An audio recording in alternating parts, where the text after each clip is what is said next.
An introduction by Kamala Das. It is an autobiographical poem and a confessional poem also written in conversational tone following no rhyme scheme. ഇതൊരു autobiographical പോയമാണ്, അതോടൊപ്പം തന്നെ ഒരു confessional poem കൂടിയാണ്. കമലാദാസിന് introduction നൽകുന്ന സമയത്ത് നമ്മൾ പറഞ്ഞിട്ടുണ്ടായിരുന്നു, കമലാദാസ് ഒരു കൺഫെഷണൽ പോയറ്റ് എന്ന രീതിയിലാണ് അറിയപ്പെടുന്നതെന്ന്. കൺഫെഷണൽ പോയം എന്നതിലൂടെ ഉദ്ദേശിക്കുന്നത് എന്താണെന്ന് വെച്ചാൽ, കൺഫെഷൻ എന്ന വേർഡ് മീൻ ചെയ്യുന്നത് കുമ്പസരിക്കുക എന്നാണ്. നമ്മളൊരു കാര്യം കുമ്പസരിക്കുമ്പോൾ ഒന്നും മറച്ചു വെക്കുന്നില്ല. നമ്മുടെ ജീവിതത്തിൽ നടന്നിട്ടുള്ള എല്ലാ പേഴ്സണൽ ആയിട്ടുള്ള എക്സ്പീരിയൻസ്, ഈവൻസ് കൂടി നമ്മൾ തുറന്നു പറയും. അതുപോലെ തന്നെ റൈറ്റർ അവരുടെ വരികളിലൂടെ തൻ്റെ ജീവിതത്തിൽ നടന്നിട്ടുള്ള പേഴ്സണൽ എക്സ്പീരിയൻസ് ഓപ്പണായി, ഫ്രാങ്ക്ലി, ഡയറക്റ്റ്ലി എക്സ്പ്രസ് ചെയ്യുന്ന തരത്തിലുള്ള എഴുത്തുകളെയാണ് നമ്മൾ കൺഫെഷണൽ പോയട്രി എന്ന് പറയുന്നത്. അതോടൊപ്പം ഇത് ഒരു സംഭാഷണ രീതി ഫോളോ ചെയ്തുകൊണ്ടാണ് എഴുതിയിട്ടുള്ളത്.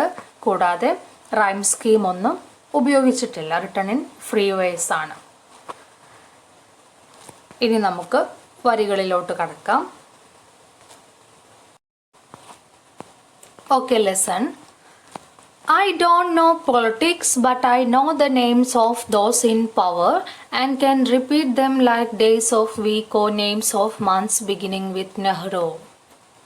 I don't know politics, but I know the names of those in power and can repeat them like days of week or names of months beginning with Nehru. The poem itself is an introduction to our poet Kamala Das. Kamala Das begins the poem by speaking about her lack of knowledge in politics. She admits that I don't know politics. I don't know politics. But she knows the name of those in power beginning with Nehru. She can't able to recite the name of them like the name of days in a week or name of months. ഒരു self അസേഷനോട് കൂടിയിട്ടാണ് കവിത begin ചെയ്യുന്നത്. തനിക്ക് politics അറിയില്ല എന്നൊരു തുറന്നു പറച്ചിലാണ് ആദ്യ വരി. Politics അറിയില്ലെങ്കിൽ കൂടിയും ജവഹർലാൽ നെഹ്റു മുതൽ, as we know that Nehru ആണ് first prime minister of India. Nehru മുതൽ പവറിൽ വന്നിട്ടുള്ള എല്ലാവരുടെയും നെയിംസ് തനിക്ക് അറിയാം. ദിവസങ്ങളുടെ പേരും അതുപോലെ തന്നെ മാസങ്ങളുടെ പേരും ആവർത്തിക്കുന്നത് പോലെ അത്രയും ബൈഹാർട്ടാണ് തനിക്ക് ആ നെയിമുകൾ എന്നാണ് കവി പറയുന്നത്.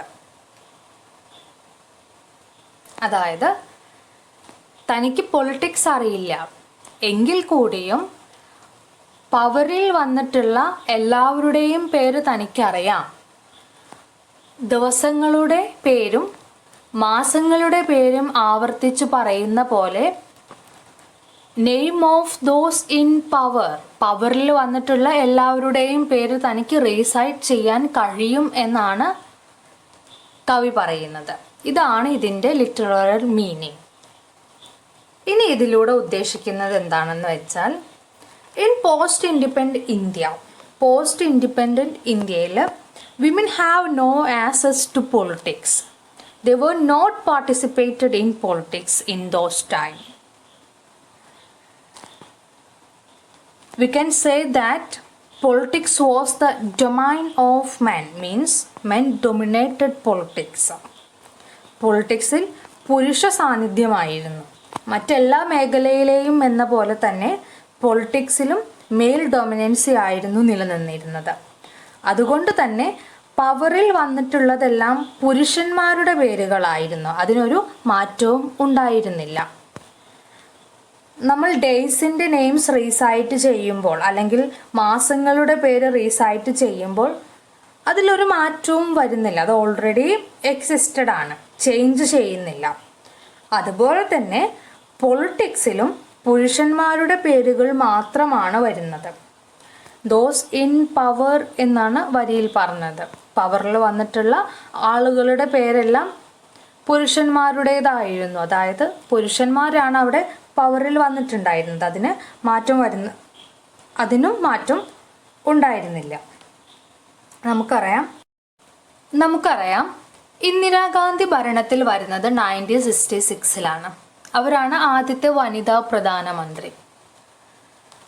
ഈ കവിത, കമലദാസിൻ്റെ ഇൻട്രൊഡക്ഷൻ എന്ന ഈ കവിത പബ്ലിഷ് ചെയ്തിട്ടുള്ളത് 1965 അവരുടെ സമ്മർ ഇൻ കൽക്കട്ട എന്ന കളക്ഷൻ ഓഫ് പോയട്രിയിലാണ് ഈ കവിത, ആൻ ഇൻട്രൊഡക്ഷൻ എന്ന ഈ കവിത പബ്ലിഷ് ചെയ്തിട്ടുള്ളത് 1965. സോ സ്വാതന്ത്ര്യത്തിന് ശേഷം ഇത്രയും കാലയളവിൽ പുരുഷന്മാർ മാത്രമായിരുന്നു പവറിൽ വന്നിരുന്നത്. അതായത് ഇതിലൂടെ കവി പ്രസൻറ്റ് ചെയ്യുന്നത് the ignorance of women in politics ആണ്. മാത്രമല്ല ഇതിലൂടെ കവി സൂചിപ്പിക്കുന്ന മറ്റൊരു പോയിന്റ് എന്താണെന്ന് വെച്ചാൽ, പുരുഷന്മാർക്ക് അവരുടേതായ ഒരു ഐഡന്റിറ്റി സൊസൈറ്റിയിൽ ക്രിയേറ്റ് ചെയ്യാൻ കഴിഞ്ഞിരുന്നു. അതേസമയം while women struggled with their own identity. ഇത്രയാണ് ഫസ്റ്റ് ലൈൻസിൽ പറയുന്നത്. ഇനി നെക്സ്റ്റ് ലൈൻസ് നോക്കാം. I am Indian, very brown, born in Malabar. I speak 3 languages, writing 2, dream in 1. I am Indian, very brown, born in Malabar. I speak 3 languages, writing 2, dream in 1. വളരെ famous ആയിട്ടുള്ളൊരു കോട്ടാണ്, നമ്മളെല്ലാവരും കേട്ടിട്ടുണ്ടായിരിക്കും. I am an Indian. She proud as an Indian and she is not ashamed of her brown skin. She is not ashamed of her skin color. She was born in Malabar, Kerala. She knows 3 languages, Malayalam, English and Hindi. Writing 2 languages, ഏതൊക്കെയായിരുന്നു? English and Malayalam. And dream in 1. And she dream in 1 language. It is the language of dreams. Dreams have no particular language, but its own. Here, through these lines, a reader can get a picture of what she is, what her identity is. She have no more things to introduce about herself. Her identity is limited. That is the highlighted point. Her identity is limited. She introduced herself by mentioning very few things: her nationality, her skin color, her native place and languages. These are common to everyone. Indicates that women have no other position, abilities or educational achievements to define themselves. ഒരു സ്ത്രീക്ക് അവളെ identity define ചെയ്യാൻ അല്ലെങ്കിൽ അവളെ introduce ചെയ്യാൻ പ്രത്യേകം പദവികളോ മറ്റോ ഉണ്ടായിരുന്നില്ല. കോമൺ ആയിട്ടുള്ള ഫ്യൂ തിങ്സ് മാത്രമാണ് സ്ത്രീകൾക്ക് അവരെക്കുറിച്ച് പറയാനുള്ളൂ. അവരുടെ nationality, skin colour, birth place അല്ലെങ്കിൽ നോൺ ലാംഗ്വേജസ്, ഇത്രയുമാണ് ഒരു സ്ത്രീ. അത്രയും ലിമിറ്റേഷനുള്ളിലാണ് ഒരു സ്ത്രീ. തന്നെക്കുറിച്ച് ഡിഫൈൻ ചെയ്യാനുള്ളത് അവർക്ക് അത്രയേ ഉള്ളൂ, അവർക്ക് തന്നെക്കുറിച്ച് ഡിഫൈൻ ചെയ്യാനായിട്ട്. അല്ലെങ്കിൽ പാട്രിയാർക്കൽ സൊസൈറ്റിയിൽ ഒരു സ്ത്രീക്ക് ഇതിനപ്പുറം ഒന്നും നേടിയെടുക്കാൻ കഴിഞ്ഞിട്ടുണ്ടായിരുന്നില്ല. അവർക്കുമേൽ ബൗണ്ടറീസ് ഉണ്ടായിരുന്നു. ആ ബൗണ്ടറീസിനകത്ത് അവർ തളയ്ക്കപ്പെട്ടിരുന്നു. നമുക്കറിയാവുന്ന കാര്യങ്ങളാണ്.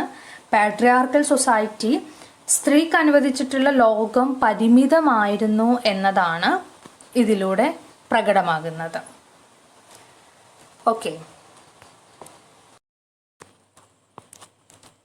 Okay, listen. Next lines. Don't write in English, they said. English is not your mother tongue. Why not leave me alone? Critics, friends, visiting cousins, every one of you. Why not let me speak in any language I like? The language I speak becomes mine. Its distortions, its cureness, all mine, mine alone. Don't write in English, they said. Don't write in English, they said. Critics, friends, cousins, they said her that don't write in English. English is not our mother tongue. Critics, friends and cousins criticized her for using English language to write because she write in the language that controlled India before independence. So it is the language of the oppressors. Therefore, they advise her to write in her mother tongue, Malayalam. The thing is that women always were subjected to criticism. They face criticism from everyone in everywhere. If women express their talents, if they express their knowledge, if they express their opinions, the society seen it as a taboo and criticized them. നമ്മുടെ college മാഗസീൻ്റെ പേര് പോലെ, നമ്മുടെ college മാഗസീൻ്റെ പേരെന്തായിരുന്നു നിങ്ങൾ ഓർക്കുന്നുണ്ടായിരിക്കുമെന്ന് ഞാൻ പ്രതീക്ഷിക്കുന്നു. ഒരുമ്പെട്ടോൾ. ഒരു സ്ത്രീ അവൾക്ക് മേൽ കൽപ്പിക്കപ്പെട്ട ബൗണ്ടറീസ് എക്സീഡ് ചെയ്യാൻ ശ്രമിക്കുമ്പോൾ വീട്ടുകാരും സമൂഹവും അവൾക്ക് ഒരുമ്പെട്ടോൾ എന്ന വിശേഷണം ചാർത്തിക്കൊടുക്കുന്നു. സ്ത്രീ അവരുടെ ആശയങ്ങളും അറിവുകളും അതുപോലെ തന്നെ തീരുമാനങ്ങളും ആവിഷ്കരിക്കുമ്പോൾ സമൂഹം അവളെ വിമർശനത്തിന് ഇരയാക്കുകയാണ് ചെയ്യുന്നത്. ഒരേ കാര്യം തന്നെ, ഈ സെയിം കാര്യം തന്നെ പുരുഷന്മാർ ചെയ്യുമ്പോൾ അവർ പ്രശംസിക്കപ്പെടുകയും എന്നാൽ അത് സ്ത്രീ ചെയ്യുമ്പോൾ ക്രൂശിക്കപ്പെടുകയും ചെയ്യുന്നു. ഇത് തന്നെയാണ് കമലാദാസ് എന്ന എഴുത്തുകാരിയുടെ പേഴ്സണൽ ലൈഫിലും സംഭവിച്ചത്. Women were restricted to speak about sex and their sexual desires. Kamaladas openly speaks about the things related to physical relationship in her works. Because of this aspect of her writing,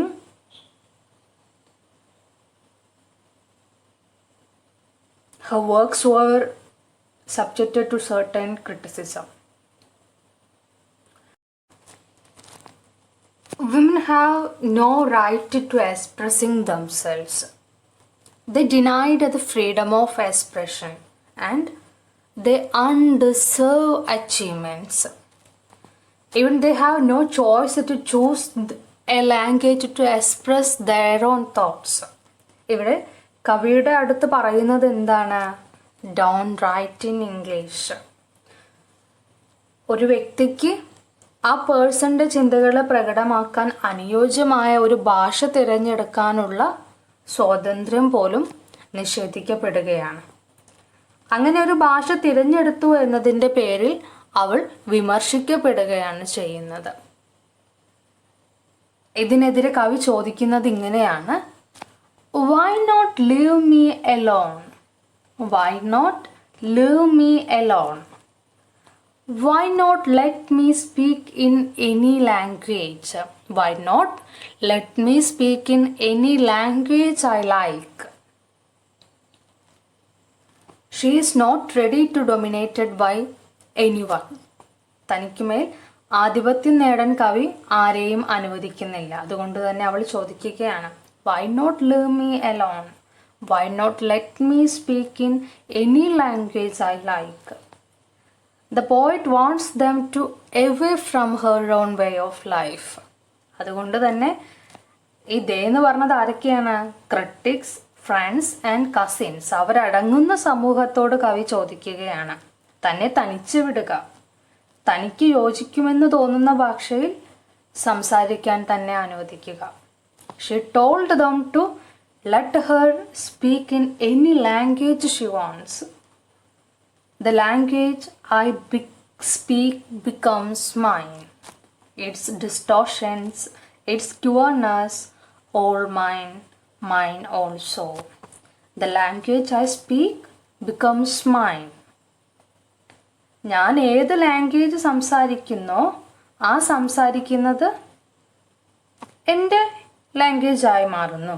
the language I speak becomes mine. ഏത് ലാംഗ്വേജിലാണോ ഞാൻ സംസാരിക്കുന്നത് അത് എൻ്റേതാകുന്നു.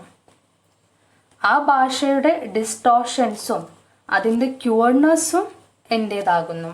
ഒരു language എടുത്താൽ അതിന് distortions ഉണ്ടായിരിക്കും. It's distortions and it's ക്യൂർനെസ്, അതിൻ്റെ ക്യൂർനെസ്സും അവളുടേതാകുന്നു. Distortion എന്ന് പറഞ്ഞാൽ the language may distorted means mistakes will occur when writing. But it is mine. നമ്മൾ ഇംഗ്ലീഷ് ലാംഗ്വേജ് ഉപയോഗിക്കുമ്പോൾ ഡിസ്റ്റോർഷൻസ് മിസ്റ്റേക്സ് വന്നേക്കാം. എങ്കിലും ആ മിസ്റ്റേക്സ് എൻ്റേതാണ്. ഞാൻ ഉപയോഗിക്കുന്ന ഭാഷ എൻ്റേതാക്കുന്നു. അതുകൊണ്ട് തന്നെ അതിൻ്റെ ഡിസ്റ്റോർഷൻസ്, അതിൽ വരാൻ പോകുന്ന, അതിൽ സംഭവിച്ചേക്കാവുന്ന മിസ്റ്റേക്സും എൻ്റേതാണ്. അതേപോലെ തന്നെ ആ ലാംഗ്വേജിൻ്റെ ക്യൂർനെസ്സും എൻ്റേതാണ്.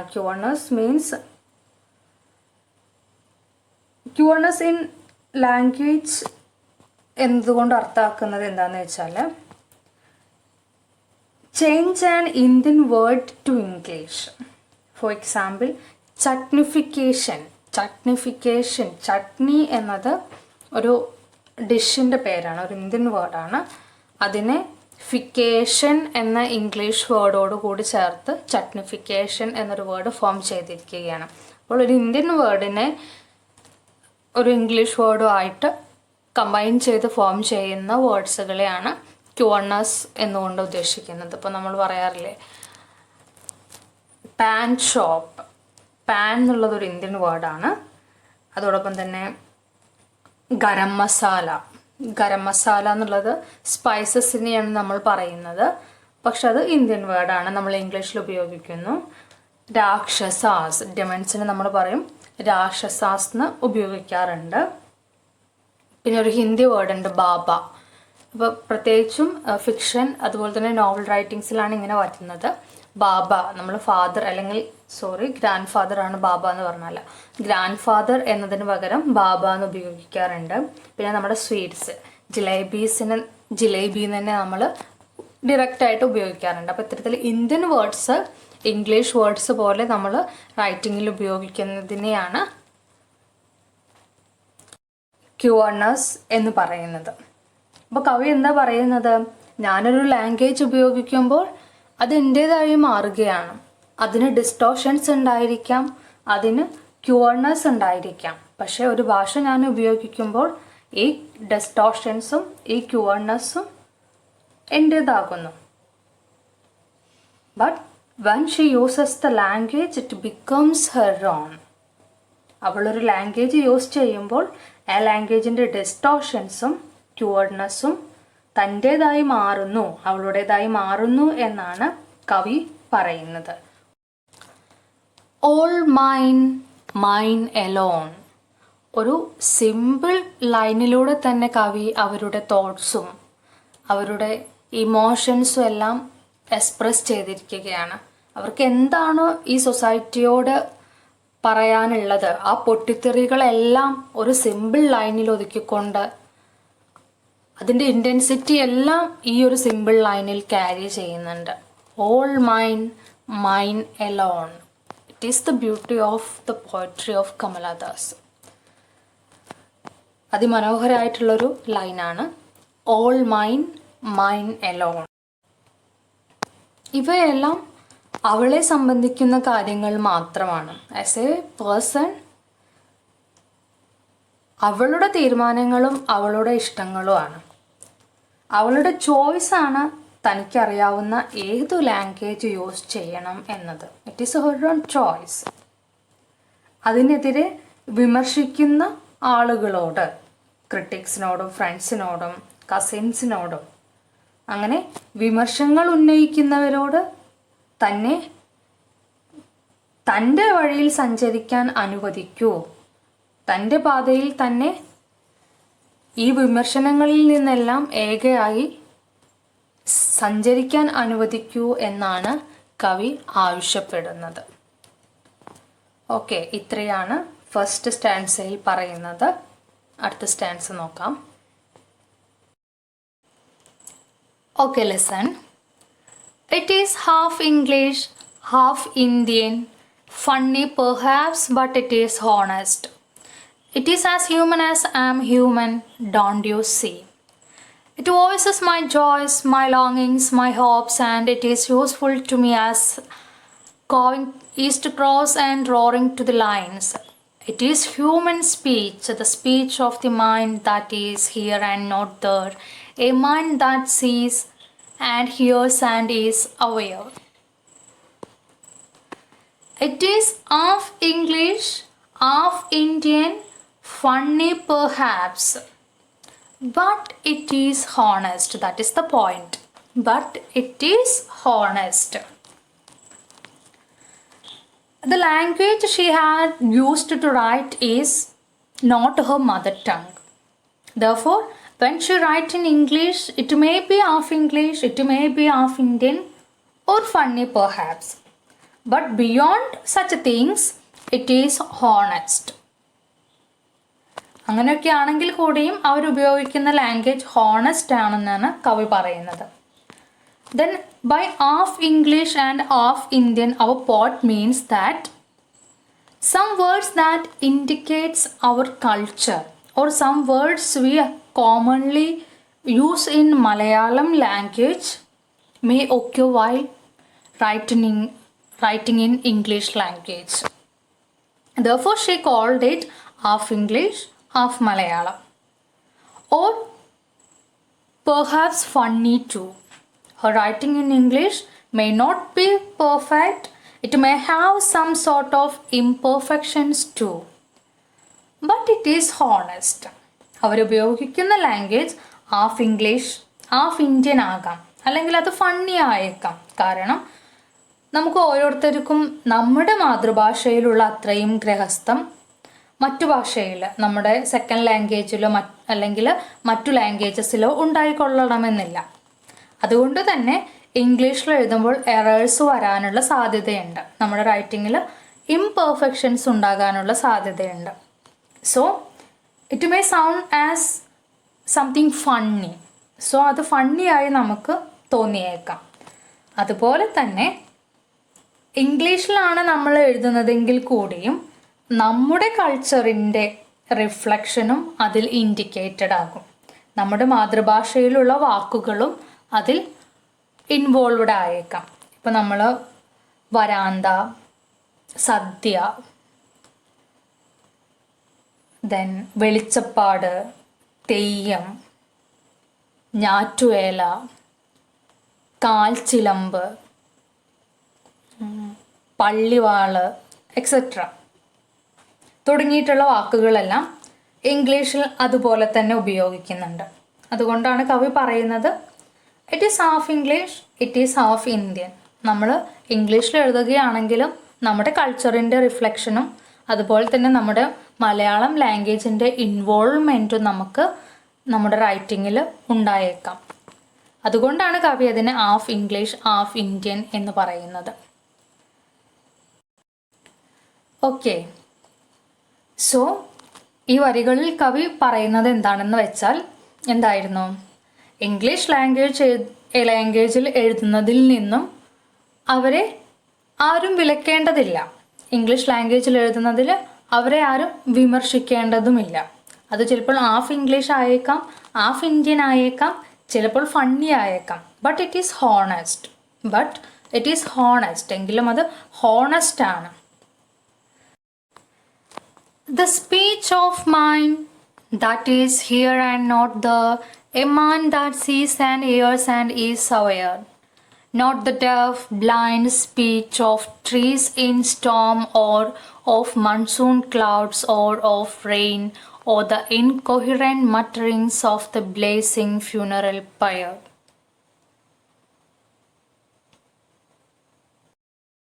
ഈ വരികളിൽ എന്താണ് പറയുന്നതെന്ന് നോക്കാം. ഇത്രയും നേരം നമ്മൾ പറഞ്ഞത് ലാംഗ്വേജ് എന്നത് ഹ്യൂമൻ സ്പീച്ച് ആണെന്നാണ്. ഇനി കവി പറയുന്നത് it is the speech of mind ആണെന്നാണ്. ലുക്ക്, നമ്മൾ ഉപയോഗിക്കുന്ന ഭാഷ, നമ്മൾ ഉപയോഗിക്കുന്ന ലാംഗ്വേജ് നമ്മുടെ മനസ്സിൻ്റെ റിഫ്ലക്ഷൻ കൂടിയാണ്. ദാറ്റ് ഇസ് വൈ അവർ poet called it the speech of mind. The language is the speech of mind. That is here and there. കൂടാതെ നമുക്കറിയില്ല നമ്മുടെ മനസ്സ് എവിടെയാണ് സ്ഥിതി ചെയ്യുന്നതെന്ന്. That is here and there. മനസ്സ് എന്നത് നമ്മുടെ ബ്രെയിനിൻ്റെ ഫങ്ഷനാണ്. അങ്ങനെ ഒരു ഫങ്ഷൻ ഉണ്ട് എന്ന് നമുക്കറിയാം, എങ്കിലും മനസ്സ് എവിടെയാണ് സ്ഥിതി ചെയ്യുന്നതെന്ന് നമുക്കറിയില്ല. മനസ്സെല്ലാം കാണുകയും കേൾക്കുകയും ചെയ്യുന്നുണ്ട്. നമ്മൾ ചെയ്യുന്ന കാര്യങ്ങളെക്കുറിച്ചും നമുക്ക് ചുറ്റും സംഭവിക്കുന്ന കാര്യങ്ങളെക്കുറിച്ചും മൈൻഡ് അവെയർ ആണ്. അങ്ങനെയുള്ള മൈൻഡിൽ നിന്നും രൂപം കൊള്ളുന്നവയുടെ അവതരണമാണ് നമ്മൾ ഉപയോഗിക്കുന്ന ലാംഗ്വേജ്. സോ അത് ക്ലിയർ ആണ്, അണ്ടർസ്റ്റാൻഡബിൾ ആണ്. കവി ഇവിടെ ഒരു കമ്പാരിസൺ കൂടി നടത്തുന്നുണ്ട്. Note the deaf, blind speech of trees in storms, or of monsoon clouds, or of rain, or the incoherent mutterings of the blazing funeral pyre. Means, കൊടുങ്കാറ്റിൽ ആടി ഉലയുന്ന മരങ്ങളും ഇരുണ്ടുകൂടുകയും മറയുകയും ചെയ്യുന്ന കാർമേഘങ്ങളും പെയ്യുന്ന മഴയും അവയുടെ എല്ലാം ഭാഷ എന്നത് വെറും ശബ്ദങ്ങൾ മാത്രമാണ്. അവ പെർമനൻ്റ് അല്ല, അൺക്ലിയറുമാണ്. കൂടാതെ കത്തി എരിയുന്ന ഫ്യൂണറൽ പയർ, അതിൻ്റെ സൗണ്ട്, അതിൻ്റെ ലാംഗ്വേജ് എന്ന് പറയുന്നത് ഇൻകോഹിറൻ്റ് ആണ്. എന്നാൽ തൻ്റെ ലാംഗ്വേജ്, താൻ ഉപയോഗിക്കുന്ന ലാംഗ്വേജ്, കവി ഉപയോഗിക്കുന്ന language, it is not unclear, it is not incoherent, but it is understandable എന്ന് കവി പറയുന്നു. അതായത് ട്രീസിൻ്റെയും മൺസൂൺ ക്ലൗഡ്സിൻ്റെയും ഈ ഫ്യൂണറൽ പയറിൻ്റെയും എല്ലാം ലാംഗ്വേജ് എന്ന് പറയുന്നത് അത് ഡഫ് ആൻഡ് ബ്ലൈൻഡ് ആണ്. അതുപോലെ തന്നെ അത് ഇൻകോഹിറൻ്റ് ആണ്. ഇതിലൂടെ ഉദ്ദേശിക്കുന്നത് എന്താണെന്ന് വെച്ചാൽ അവരുടെ ലാംഗ്വേജ് അൺക്ലിയർ ആണ്, നമുക്കത് അണ്ടർസ്റ്റാൻഡബിൾ അല്ല, മനസ്സിലാക്കാൻ കഴിയുന്നതല്ല. മറിച്ച് കവി ഉപയോഗിക്കുന്ന ലാംഗ്വേജ് വായനക്കാർക്ക് മനസ്സിലാക്കാൻ കഴിയുന്നുണ്ട്.